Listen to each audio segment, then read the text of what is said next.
GST Council has played a significant role in India in framing India's indirect tax reforms. But just like any other institution, GST Council has faced so many challenges. Let us look at the challenges faced by the GST Council in this module one by one.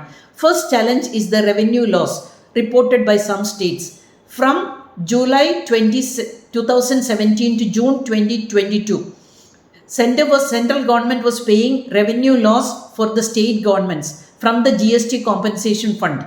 But after June 2022, some states, especially states like Gujarat, Maharashtra and Tamil Nadu, where manufacturing activities are more, they complained about the revenue loss because GST is a destination based tax. So their revenue from GST is much less compared to what they used to get under the before GST reforms were introduced in the country.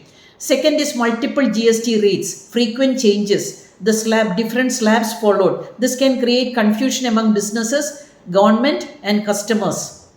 Then the glitches in the GST portal, especially in the rural areas where poor internet connectivity is there. This can create delay in filing the returns. Sometimes they are not able to fulfill the formalities, the compliance requirements due to poor internet connectivity.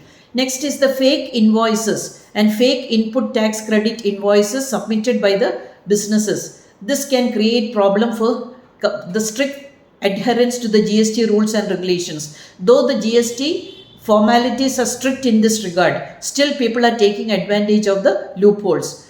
Then the consensus is required between center and state in matters like taking any decision regarding GST Council.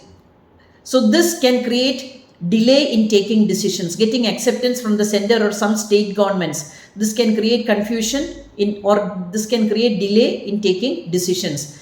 Similarly, there is center and state dispute between integrated GST revenue sharing, tax rates, exemptions. Next limitation is all goods and services are not under the GST purview. Products like electricity, alcohol for human consumption, and petroleum products, all these are not covered under GST. So this is not making a GST system a complete unified indirect tax structure. Only when these items are also coming under the GST, then only it will be a unified indirect tax structure.